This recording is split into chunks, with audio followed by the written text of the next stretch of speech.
speaker for the session, Leanne from Culture on Fire. Leanne is a proud Sarawak Marchment woman from the interior of British Columbia, Canada, who now lives in Aotearoa, New Zealand. Leanne's diversity, inclusion and leadership is shaped by her Indigenous identity and commitment to social justice. A reminder, there'll be 5 minutes for questions at the end of the presentation, but if you could please join me in giving Leanne a warm welcome to the stage.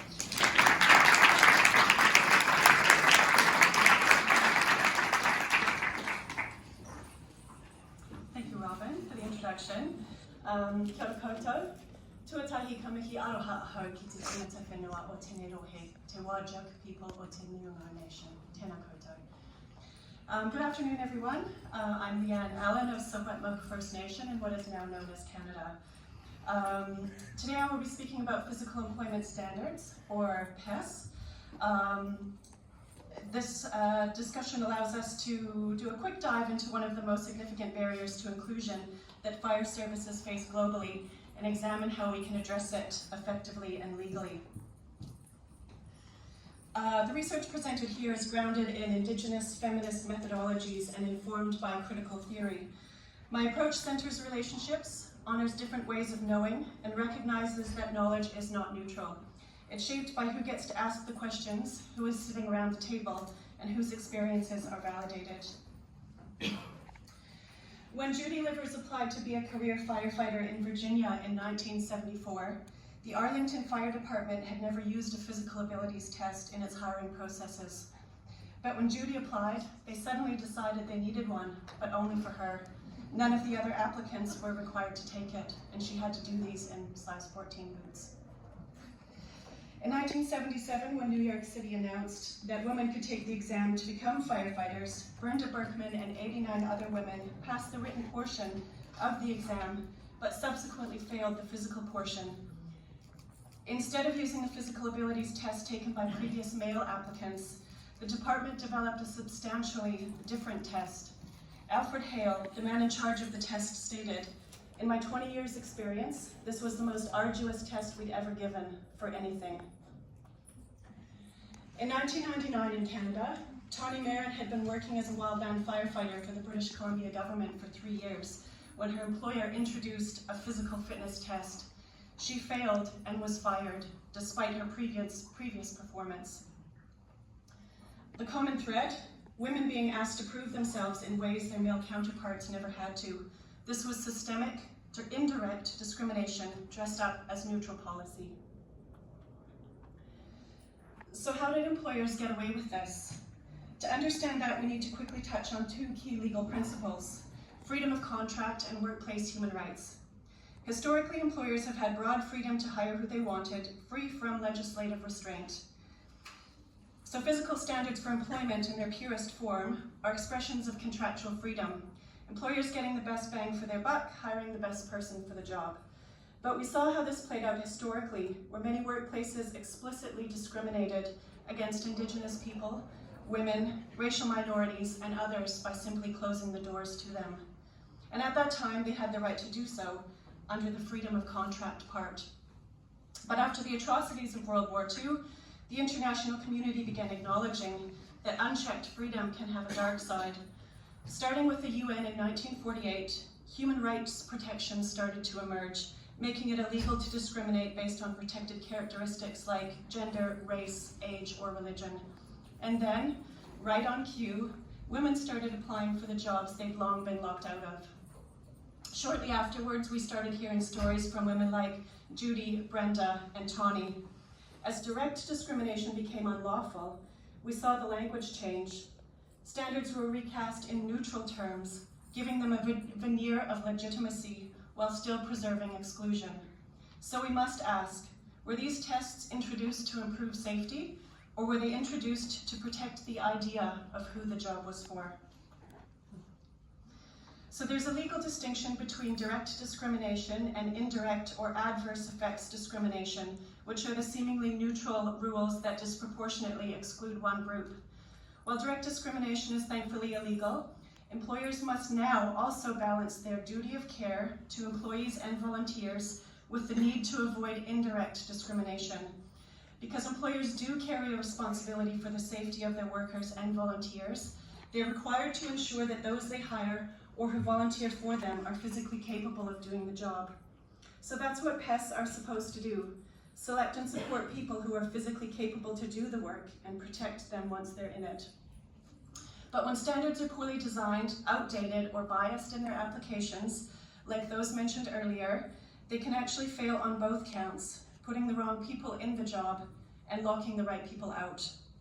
So the question is not, do we need standards? The question should be, are our current standards doing what they're supposed to do, fairly, legally, and effectively? And while that question really is up to each and every employer to ask and answer, we can look to the countries that have already had their standards challenged in court, particularly Canada and the United States, to give us a benchmark. Go Canada. Let's go back to Tawney Meiorin. You'll recall she was fired for failing a new fitness test after already doing the job successfully for 3 years. She challenged this decision and won. When her case reached the Supreme Court of Canada, it changed everything. The court ruled that it's not enough for employers to say, this is the standard. They now had to prove the standard is rationally connected to the job, it was adopted in good faith, and it is reasonably necessary, meaning accommodation to the individual is impossible without undue hardship on the employer. And that last one was a game changer.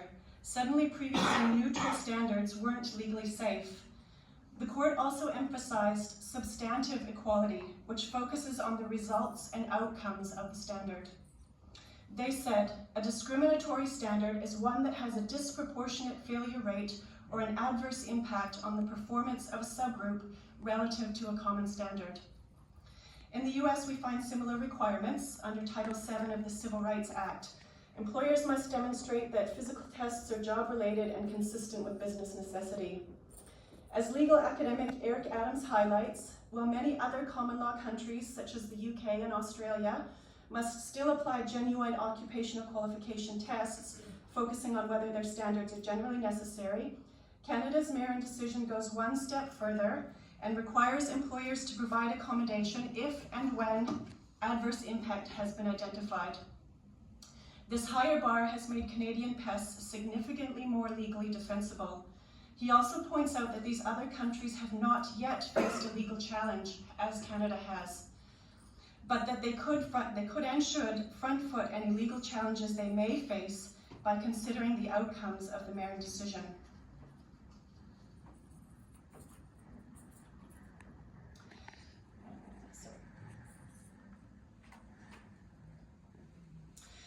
So what exactly is adverse impact and how do we measure it?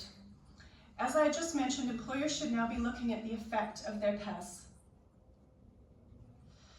If women or any protected group are being excluded at higher rates, there is a problem. The most common tool to measure adverse impact is called the 80-20 rule. For example, if 70% of men pass a physical test, then we should expect at least 80% of that rate, so 56% of women to pass. But we consistently see much lower pass rates for women, which is a clear sign of adverse impact. And here's the kicker. If there's adverse impact identified, the employer must show the standard is necessary, and many times they are, as some parts of the job we just cannot change. But they also must show that no less discriminatory options are available.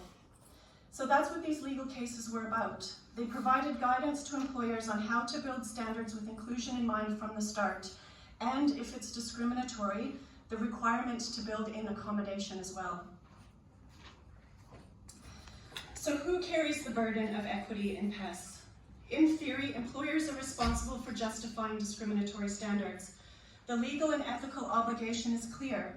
Organizations must be transparent in how the standards are developed, monitor for adverse impact, and either adjust problematic standards or provide meaningful accommodation. So if standards disproportionately exclude qualified candidates, it is the institution, not the individual, that should have to prove the exclusion is justified by genuine operational need. But theory and practice often diverge. In reality, when organizations fail to meet these responsibilities, the burden shifts to the applicant, the person with the least power in the dynamic. Rejected candidates are expected to reapply, train harder, and bounce back from exclusion. Few understand their legal rights, and even fewer feel able to challenge the system they're trying to join. Worse still, we've learned to celebrate this inequity. We praise resilience as though the ability to endure exclusion proves someone's worth. This narrative quietly reframes systemic failure as personal failure, placing the weight of overcoming biased systems squarely on the shoulders of those being excluded. And let's be clear, when a standard disproportionately excludes women without solid justification, it's not the women failing the test, it's the test failing the women. And this distinction matters. Equity work should always begin with the system, removing unnecessary barriers wherever possible. Only when those barriers are proven essential should the focus shift to supporting individuals to overcome them. Starting with the individual skips the hard questions and lets the system off the hook. So men and women are physically different. This is not news, but in some circles this is rarely discussed or acknowledged. On average, men have greater upper body strength, muscle mass, and aerobic capacity. According to the research, women have 40 to 60% of male upper body strength, but 70 to 75% of lower body strength. And here's another thing we don't talk about often enough. Women are better at some things than men, particularly flexibility and endurance. Unfortunately, we don't usually measure or place value on these kinds of things. Academics have also pointed out the glaring inconsistency in where physical standards are applied. Nurses and healthcare workers lift heavy patients daily with no physical fitness testing, yet pests are rigorously enforced in many male-dominated fields. So again, we must ask, are physical standards designed to ensure job capability, or are they there to maintain segregation? But here's something else we know. Strength, aerobic capacity, and fitness are not fixed strengths. Women can and do get stronger, fitter, faster with training. What's unfortunate is that our tests have not been designed to measure capability in a way that recognizes how women approach physical work, or that allows us to maximize our physiological strengths. Messing and Stevenson described this as the Procrustean bed, a rigid model built around male norms.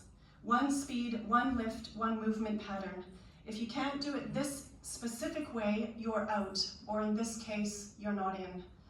But when women are permitted to design their own ways to perform a task, they do exponentially better at that task. The research highlights how women incorporate more or multiple movements that allow us to leverage our strongest body parts, our legs. Cox and Messing go even further, warning that ignoring biological differences actually increases inequality because it prevents us from adapting tests, tasks, equipment, and environments to include everyone. When we pretend everyone is the same, we actually make things worse for women. These neutral standards actually create unequal burden. Women aren't just competing on the same playing field, they're competing while carrying extra weight in ill-fitting gear in ways that do not allow them to access and maximize their greatest physiological strengths. This doesn't just ignore women's needs, it compounds the disadvantage and makes the job harder and riskier than it needs to be. The solution isn't to lower standards or pretend differences don't exist. It's to design systems that recognize and leverage the full range of human capabilities, rather than forcing everyone through a narrow, outdated template. Another important question to ask is this: at what stage in the recruitment process are we applying physical employment standards? If it's right at the beginning, before we've even looked at a person's judgment, leadership, communication, or teamwork skills, then we're sending a very clear message. We're saying that physical ability is the most important thing. If our hiring and retention practices are shaped almost entirely around physical performance, we risk missing out on a whole range of other qualities that are absolutely essential in today's fire service. We know that firefighting has changed. It's not all brute force and hose dragging, and we almost always work in teams. But firefighters also need skills that support strategic thinking, community engagement, working with diverse populations. And these are not muscle-dependent skills. They require communication, leadership, cultural competence, difference. And yet, are we still filtering people out at the gate based solely on how much they can lift or how they can drag a dummy? If you still answer yes to that question, please refer back to the fitter, faster, stronger slide. If we are eliminating the largest number of women at the PES stage, we're prioritizing muscle over merit. And we're filtering out people with enormous potential before we've even gotten to know what else they bring to the role. So coming back to accommodation, what does this look like in practice? We often hear that accommodating people is unrealistic and will somehow lower the standards, but this simply is not true. Not only is accommodation a legal requirement in many places, it's also an ethical one, especially in male-dominated environments where underrepresented groups haven't yet reached critical mass. Until they do, we can't expect equal outcomes without addressing unequal conditions. People need to see what's possible, and that begins with systems designed to support diverse talent. And there are already strong examples of how accommodation can work. Some of these include targeted training programs that focus on job-specific skills, structured familiarization and coaching that give women the chance to rehearse tasks and receive guidance on technique. Organizational supports further remove unnecessary barriers. This includes providing access to fitness facilities and test and job-specific training, flexible entry timelines, stage testing that builds confidence progressively. So we've talked about the cart, now let's talk about the horse. How should inclusive PES be designed in the first place? The most successful PES implementations share common characteristics.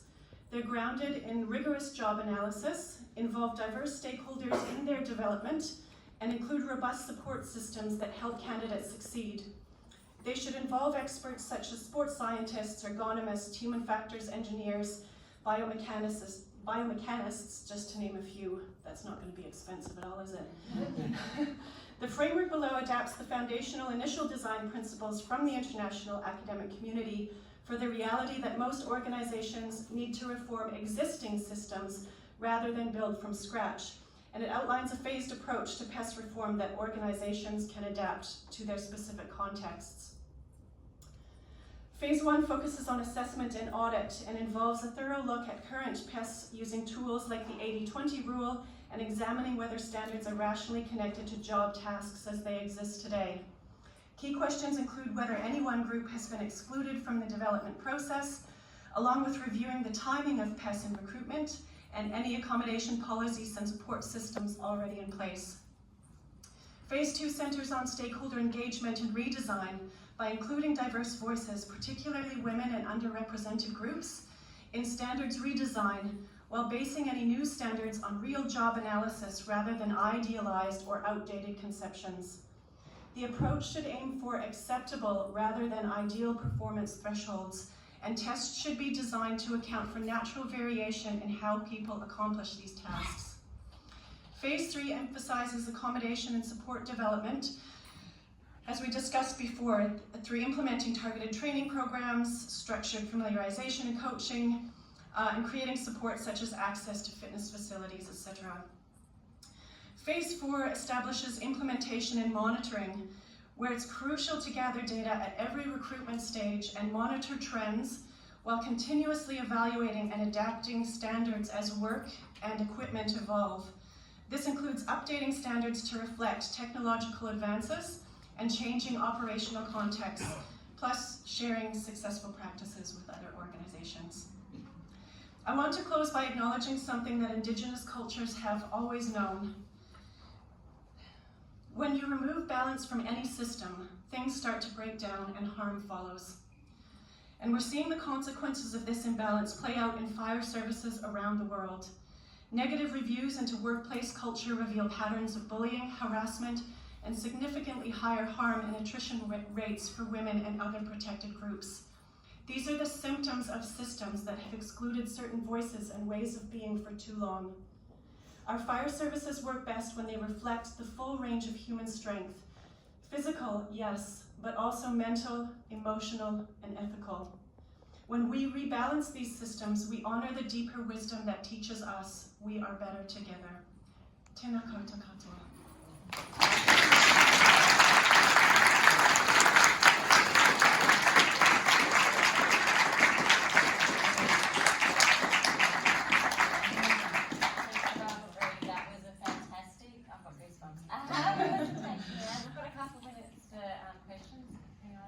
wants to ask Leanne anything?